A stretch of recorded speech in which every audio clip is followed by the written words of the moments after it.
హిందూ ధర్మం ప్రేక్షకులకు నమస్కారం. దశావతారాలు కార్యక్రమానికి స్వాగతం. దశను మార్చి దిశను నిర్దేశించే మహాద్భుత అవతారాలే దశావతారాలు. మత్స్యావతారం నుంచి కల్కి అవతారం వరకు ఎన్నో విశేషాలు తెలుసుకుంటూ ఉన్నాం కదా. అదేవిధంగా ఈరోజు బుద్ధావతారం గురించి తెలుసుకుందాం. మరి ఈ విశేషాలను మనకు తెలియజేయడానికి మనతో పాటు ఉన్నారు ప్రముఖ జ్యోతిష మరియు ఆధ్యాత్మికవేత్త శ్రీ తిరునగరి గోపీనాథ్ గారు. మరి ఆయనతో మాట్లాడి మరిన్ని విశేషాలు తెలుసుకుందాం. నమస్తే అండి. నమస్కారం అండి. గురుగారు, మరి దశావతారాల్లో ప్రతి అవతారం గురించి మనం మాట్లాడుకుంటూ ఉన్నాం. మరి దశావతారాల్లో ఒక అవతారమైన బుద్ధుడు అవతారం గురించి ఈరోజు మనం తెలుసుకుందాం. మరి బుద్ధుడు అవతారం పరమార్థం ఏంటి, అలాగే ఇది ఎన్నో అవతారం గురుగారు? బుద్ధుడి అవతారం అండి దశావతారాల్లో 9వ అవతారం. బుద్ధుడు మనం తెలుసుకునేటువంటి బుద్ధావతారంలో అండి 2 రకాల వాదనలు ఉన్నాయి. దశావతారాల్లో శ్రీ మహావిష్ణువు ఎత్తినటువంటి బుద్ధావతారం ఈ బుద్ధుడు కాదని కొంతమంది వాదన. ఈ బుద్ధుడు వేరని, అసలు బుద్ధావతారం వేరని. మనం దీంట్లో 3 లేదా 5 బుద్ధావతారాల గురించి తెలుసుకోవచ్చు. దాంట్లో ముఖ్యమైనటువంటి అవతారాలు 2. ఒకటి త్రిపురాఖ్య బుద్ధుడు, 2 గౌతమ బుద్ధుడు. మనందరికీ తెలిసినటువంటిది, మనం చదువుకునేటువంటి పుస్తకాల్లో ఉన్నటువంటి బుద్ధుడు సిద్ధార్థుడు, గౌతమ బుద్ధుడు. అయితే అసలు శాస్త్ర పురాణాల్లో దశావతారాల్లో మహావిష్ణువు 10 అవతారాల్లో 9వ అవతారంగా త్రిపురాఖ్య బుద్ధుడు అనేటువంటి అవతారాన్ని మనకి శాస్త్ర ప్రమాణాల్లో పురాణాల్లో చెప్పబడి ఉంది.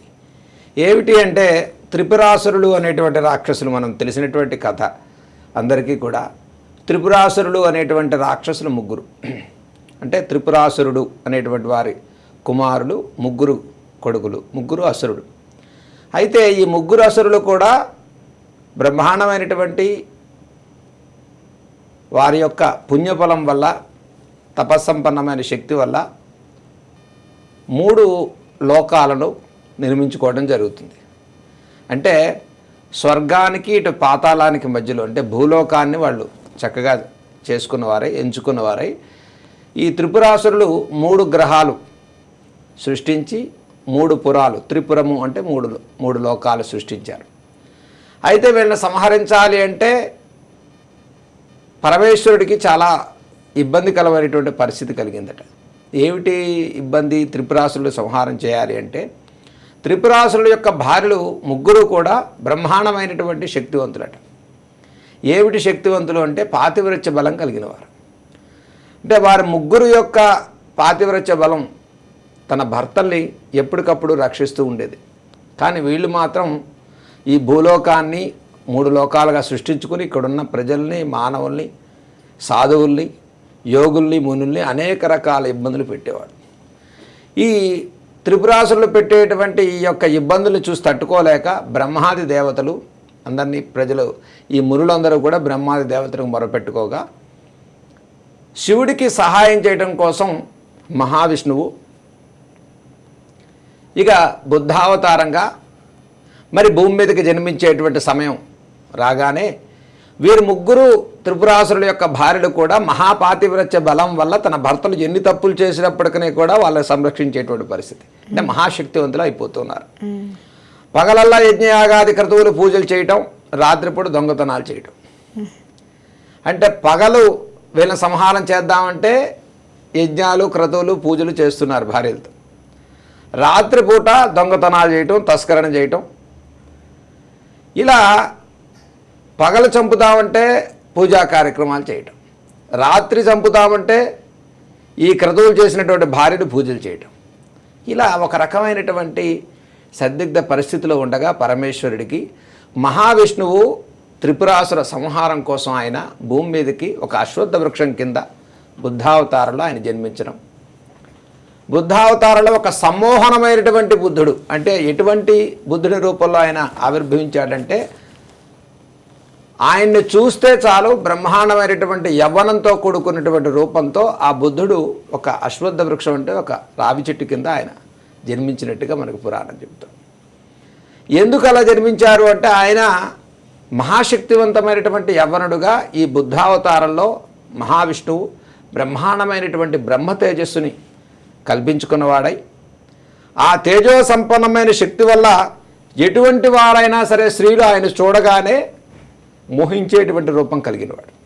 అందుకనే సమ్మోహనమైనటువంటి బుద్ధుడిగా ఆ వటవృక్షం కింద కూర్చుని ధ్యానం చేసుకుంటూ ఉంటాడు.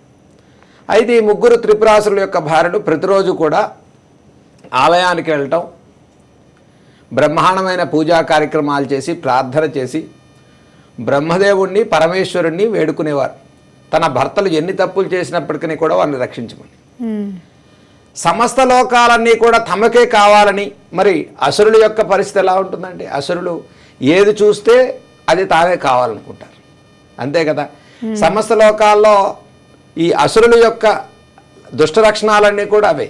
అయితే వీళ్ళు కూడా సాధుజనాల్ని ఇబ్బంది పెట్టడం, గోవుల్ని ఇబ్బంది పెట్టడం, ఈ లోకాల్లో ఈ మూడు త్రిపురాలు ఏవైతే వీళ్ళు సృష్టించుకున్నారో అక్కడ ప్రజలందరూ తమకు అనుకూలంగా మారిపోవాలని, ఎవరు తమని తప్ప వేరే ఏ దేవతను పూజించరాదని ఇలా అనేక రకాల ఇబ్బందుల్ని, అనేక రకాల కష్టాలని ప్రజలు పెడుతూ ఉండగా వీరందరూ కూడా మొట్టమొదటిగా మునులు వీరందరూ ఇంద్రుణ్ణి పూజ చేయగా ఇంద్రాది దేవతలందరూ కూడా పరమేశ్వరుని శరణ కోరారు.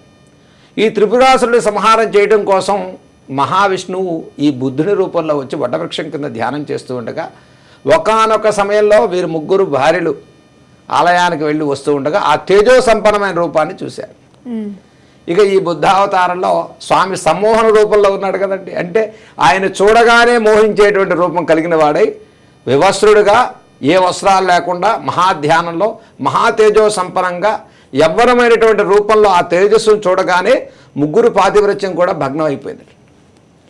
అందుకని త్రిపురాసురుడిని సంహారం చేయటం కోసం వారి భర్తల యొక్క పాతివ్రత్యాన్ని భగ్నం చేసి అప్పుడు శివుడు దీన్ని అదురుగా తీసుకుని ఆ పాతివ్రత్యం భగ్నమైన తర్వాత శక్తులన్నీ క్షీణమైపోయాయి భర్తలకి. అప్పుడు పరమేశ్వరుడు దీన్ని అదురుగా తీసుకున్నవాడై త్రిపురాసురుని సంహారం చేయడం జరిగింది.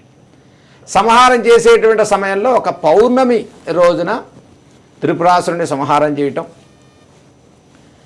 ఆ రోజునే త్రిపురాసుర పౌర్ణమి అంటారు. అందుకనే బుద్ధ పౌర్ణమి అని కూడా అంటా ఉంటాం మనం చాలా. అందుకని ఆ త్రిపురాసురుని సంహారం చేసి ఆయన త్రిపురాఖ్య బుద్ధుడు, సుగత బుద్ధుడు అనేటువంటి పేరుతో మనం ఒక అవతారాన్ని అతి ప్రాచీనంగా మనం పురాణాల్లో చెప్పుకునేటువంటి దశావతారాల్లో బుద్ధావతారం గురించి మనం చెప్పుకుంటాం. అలాగే గురుగారు, మరి భాగవతంలో వివరించిన అలాగే కలియుగంలో అవతరించిన బుద్ధుడు ఒకరేనంటారా? అదేనండి, ఇద్దరి మనం బుద్ధుడు ఏదైతే చెప్పుకున్నామో సుగత బుద్ధుడు, త్రిపురాఖ్య బుద్ధుడు అన్నాం కదా. అలాగే తథాగత బుద్ధుడు అనేటువంటి ఇంకొక ఆయన. అలాగనే ఆయన కాశీఖండంలో చెప్పబడి ఉంది తథాగత బుద్ధుడు గురించి. అలాగని ఇప్పుడు మనం చెప్పుకునేటువంటి మీరు అడిగినటువంటి బుద్ధుడు గౌతమ బుద్ధుడు, అందరికీ తెలిసినటువంటి ఆయన. బ్రహ్మాండమైనటువంటి బ్రహ్మజ్ఞానాన్ని సంపాదించినటువంటి సిద్ధార్థుడు అనేటువంటి పేరు కలిగినటువంటి ఆయన గౌతమ బుద్ధుడుగా పేరు సంపాదించారు. ఈయన చిన్ననాటి నుంచే మనందరికీ తెలిసిన వాడే. సహజంగా ఈయన కపిలవస్తు అనేటువంటి గ్రామంలో జన్మించటం, మరి ఈయన 29 సంవత్సరాల వరకు బ్రహ్మాండమైనటువంటి రాజకుటుంబంలో జన్మించి రాజులాగా బతికినవాడై 29 సంవత్సరాల తర్వాత ఆయనకు వివాహమై కుమారుడు కూడా జన్మించిన తర్వాత ఆయనకు రాజ్యాన్ని, రాజ్య ప్రజలను, వాళ్ళ పడుతున్నటువంటి కష్టాలని చూసి ఆయన రియలైజ్ అయ్యారు. ఒక రకంగా ఈ బుద్ధుడు చూసి ఇదంతా నిజం కాదు అని అప్పట్లో ఈ బుద్ధావతారంలో అండి ఆ బుద్ధుడు అవతరించేటువంటి సమయానికి యజ్ఞయాగాది క్రతువులు కూడా జంతు బలులు చేసేటువంటి వారు. అంటే యజ్ఞాలు చేసేటువంటి యజ్ఞాలను వ్యతిరేకించేటువంటి పరిస్థితి వచ్చింది బుద్ధావతారంలో. బుద్ధుడు యజ్ఞాలను వ్యతిరేకించటం, అలాగనే మానవుల్లో మన ఆలోచనలో ప్రవర్తనని చక్కగా చేసుకోవటం, మాంసాహారాన్ని నిషేధించటం, జంతు బలుల్ని నిషేధించటం, ఇవన్నీ కూడా మన గౌతమ బుద్ధుడు చెప్పినటువంటి విషయాలు. అందుకని ఈయన చాలా చక్కటి ధర్మ ప్రవర్తనతో మరి ప్రవర్తించిన వాడై తన జీవిత కాలంలో అతి పిన్న వయసు నుంచే తన మోక్షం అనేటువంటి మార్గం కోసం కర్మకాండను వదిలేసి జ్ఞానకాండను పెంపొందించాడు గౌతమ బుద్ధుడు. అందుకనే ఈ సిద్ధార్థుడు అనేటువంటి ఆయన చిన్ననాటి నుంచే కూడా తన తండ్రి గారి దగ్గర జన్మించిన వాడై యుక్త వయసు వచ్చేసరికి ఆయనకి ఈ కుటుంబ వ్యవస్థని, కుటుంబ జీవన వ్యవస్థని వదిలేసి ఒక్కడిగా ఆయన అడవిలోకి వెళ్ళిపోయి తాను ధ్యాన మార్గంలోకి వచ్చాడటండి. వచ్చి ఆయన ఒక వటవృక్షం కింద కూర్చుని కొంతమంది ఆయనకి ఒక 5 శిష్యులను తయారు చేసుకున్నవాడై కొంతకాలం ఆయన తపస్సు చేసి జ్ఞాన మార్గంతో జ్ఞానబోధ చేశాడు. అందుకని గౌతమ బుద్ధుడు జ్ఞాన స్తూపాలు అనేటువంటి స్తూపాలు, బుద్ధ స్తూపాలను మనం చూస్తూ ఉంటాం. అవి జ్ఞానానికి ప్రతీకలు అన్నమాట. అటువంటి జ్ఞానాన్ని సంపాదించడం వల్ల మానవుడిలో ఉన్నటువంటి మనం చేయబోయేటువంటి ప్రవర్తన, మనలో ఉండేటువంటి ఆలోచన, సత్ప్రవర్తన, సద్బుద్ధి కలిగిన వాడైతే జీవితంలో మోక్షాన్ని ఖచ్చితంగా పొందుతాడు. అహింస పరమో ధర్మ అన్నట్టుగా అహింసను విడనాడటమే బుద్ధుని యొక్క పరమధర్మంగా ఆయన ప్రవర్తించాడు. అటువంటి బుద్ధుడు కూడా దశావతారాల్లో బుద్ధుడి యొక్క అవతారమే అనేటువంటి సూచనతో ఈ అవతారం కూడా చెప్పబడి ఉంది. కాబట్టి మనకి గౌతమ బుద్ధుని యొక్క అవతారం, నేను చెప్పినటువంటి పురాణ బుద్ధ అవతారం, ఇలా బుద్ధుల యొక్క అవతారం మనం అనేక వైశిష్ట్యాలతో ఒక ధర్మ సంబంధితమైనటువంటి ప్రవర్తనతో ముందుకెళ్ళి జ్ఞాన మార్గాన్ని ప్రజలకు అందించడం అనేది జరిగింది. అలాగే గురుగారు, బుద్ధుడు ప్రజలను బ్రహ్మచర్యం పాటించాలని ఎందుకు బోధించారండి? ఎందుకు చెప్పాల్సి వచ్చింది? గౌతమ బుద్ధుడు బ్రహ్మచర్యంతో సమస్తమైనటువంటి జ్ఞానాన్ని పొందాలి అంటే, జ్ఞాన మార్గంలో మానవుడు కామ్యాలను, గృహస్థాశ్రమాన్ని వదిలిపెట్టినట్లయితే బ్రహ్మచర్యంతో తాను అనుకున్నవన్నీ కూడా సాధించవచ్చు. అంటే బ్రహ్మ తేజస్సు పొందాలి అంటే గృహస్థాశ్రమ ధర్మాన్ని వదిలిపెట్టి బ్రహ్మచర్యంతో తపస్సు చేయాలి. అటువంటి ధ్యాన మార్గంలో ఉండి జ్ఞాన మార్గం వల్ల అన్ని రకాల మోక్షాలను సంపాదించవచ్చు అని మనకి బుద్ధుడు తెలియజేశాడు. కాబట్టి ధర్మ ప్రవర్తనతో పాటు చక్కటి జ్ఞాన సంపదను పెంపొందించుకోవటం, ప్రజల్లో ఉన్నటువంటి అసమానతలను తొలగించటం, అధర్మాన్ని తొలగించటం, అహింసను తొలగించటం, మానవుల్లో ఉండేటువంటి యజ్ఞయాగాది క్రతువులు ఎక్కడ జరగాలి అంటే మనలో జరిగే నిత్యం యజ్ఞం అనేది మన జ్ఞానానికి సంబంధించినటువంటి మార్గంగా చెప్పినటువంటి గౌతమ బుద్ధుడు చక్కటి ధర్మ ప్రవర్తనతో జ్ఞానం అనేది మనని అభివృద్ధి చెందడం కోసం బ్రహ్మచర్యమే ముఖ్యమైనటువంటి విషయాన్ని మనకి పెంపొందించడం జరిగింది. అలాగే విగ్రహారాధనను నిషేధిస్తూ, అంటే ఈ పరిస్థితిని దాటి నిరాకార నిర్గుణ సంపన్నమైన పరబ్రహ్మ తత్వానికి ప్రజలను కూడా దగ్గరకు చేయాలని ఎందుకు ఆలోచించారండి? గౌతమ బుద్ధుడండి ఆయన 29 సంవత్సరాల తర్వాత తన రాజ్యాన్ని వదిలిపెట్టి ఒక చనిపోయినటువంటి జీవుని చూసి, చనిపోయినటువంటి శవాన్ని చూసి ఆయనలో కలిగినటువంటి ఆలోచన, జీవనం అంతా కూడా మనిషి ఎవరి కోసం ఒక డెస్టినీ లేకుండా, అంటే ఒక లక్ష్యం లేకుండా మానవ జీవితం ముందుకెళ్ళటం అనేది ఆయనకి ఇష్టం లేక ధ్యానం ద్వారా జ్ఞానాన్ని సంపాదించి జ్ఞాన మార్గంతో మోక్షాన్ని పొందాలి అనుకున్నటువంటి గౌతమ బుద్ధుడు ప్రారబ్ధ కర్మల్ని, సంచిత ఆగామి కర్మల్ని మనం జయించాలంటే మనలో ఉండేటువంటి సద్బుద్ధి వలనే అన్నీ సాధ్యపడతాయి. కామక్రోధ లోపాలను అధిగమించాలంటే మానవుడు ధ్యాన మార్గం వల్ల వేటినైనా సాధించగలుగుతాడని తెలుసుకున్నాడు. ఆ జ్ఞానానికి అపారమైనటువంటి శక్తిని సంపాదించినటువంటి బుద్ధుడు ఇహలోకంలో నిర్గుణమైనటువంటి, ఎటువంటి ఆకారము లేక నిరాకార నిర్గుణమైనటువంటి తపస్సంపన్నమైన శక్తిని సంపాదించాలని ప్రజలకు ప్రబోధించాడు. అందుకని బుద్ధుని యొక్క శక్తి మనలో ఉన్నటువంటి షట్చక్రాలను మనం సమతుల్యంతో సమగ్రంగా మనం ధ్యానంలో చేయగలిగితేనంటే ఈ రోజుకి కూడా మోక్షం అనేది మనకు కలుగుతుంది. అంటే సిక్స్త్ సెన్స్ అనేది పనిచేస్తుంది. మోక్షకాలాన్ని పొందగలిగేటువంటి స్థితి రావాలి అంటే ప్రజలకు బుద్ధుడు చెప్పినటువంటి మార్గాన్ని, బుద్ధుడు చెప్పినటువంటి చక్కటి మార్గనిర్దేశకమైనటువంటి ఆలోచనలతో జ్ఞానాన్ని సంపాదించినట్లయితే ఇవి సాధ్యపడతాయని మనకు ప్రబోధించడం జరిగింది. అలాగే గురుగారు, బుద్ధుడి జనన వృత్తాంతం మరియు వీరి యోగ సాధనల గురించి ఒకసారి తెలియజేయండి గురుగారు. బుద్ధుడు ఈ కపిలవస్తు అనేటువంటి గ్రామంలో శుద్ధోదనుడు అనేటువంటి తండ్రి మాయ అనేటువంటి తల్లికి జన్మించడం జరిగిందట. ఆయన జన్మించిన తర్వాత పండితులందరూ కూడా బుద్ధుడి యొక్క రూపాన్ని చూసి, బుద్ధుడి యొక్క లక్షణాలను చూసి, ఈయనకు ఓ రాజా, ఈ పుట్టినటువంటి కుమారుడు సామాన్యుడు కాదు, సమస్త లోకాలలో ఒక విశేషమైన శక్తిని సంపాదించేవాడు అవుతాడని చెప్పారట. చెప్పి ఈ యొక్క చిన్న బాలుడి యొక్క రూపాన్ని చూసి ఈయనకి సిద్ధార్థుడు అనేటువంటి పేరు నామకరణాన్ని ధరించమని రాజుకు సలహా ఇవ్వగా ఆ పండితులు చెప్పిన విధంగా ఆయనకు సిద్ధార్థుడు అని పేరు పెట్టారు.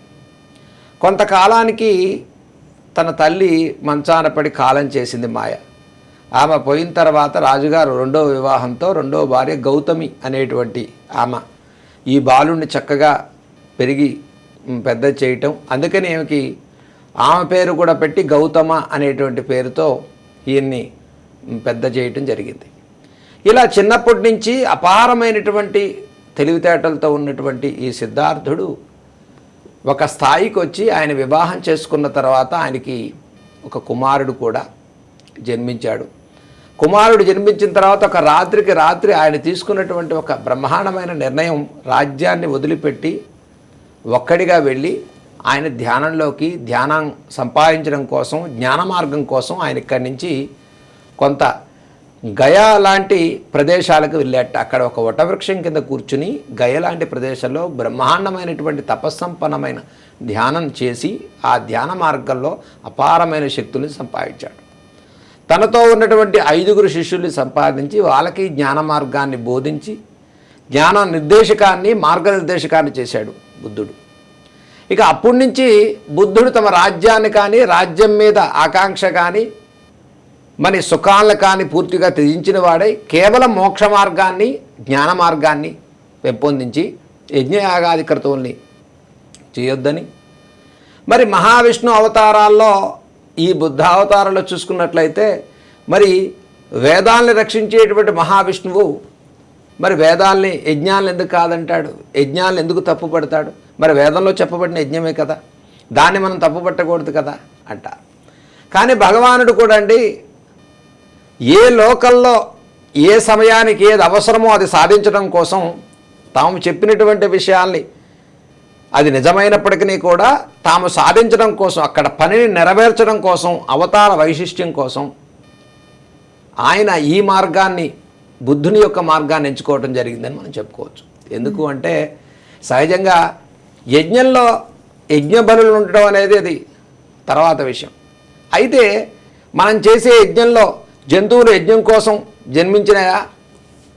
ప్రతి యజ్ఞంలో జంతువుల్ని జంతు బలులుగా ఇవ్వటం ఇది తప్పని, అటువంటి యజ్ఞాలు చేయకూడదని, యజ్ఞాలు వదిలిపెట్టాలని, కేవలం ధ్యానం వల్ల మాత్రమే జ్ఞానాన్ని సంపాదించగలుగుతామని, ఈ జ్ఞాన మార్గంతోనే అన్ని రకాల మోక్షాలను మనం సాధించగలుగుతామని, ఎటువంటి పుణ్యఫలాలు కావాలన్నా ఈ కర్మలు చేయటం వల్ల ఫలితం రాదని, జ్ఞానం వల్లనే జ్ఞాన ఫలాలను మనం పొందగలుగుతామని బుద్ధుడు హితోపదేశంగా ప్రజలకు బోధించాడు.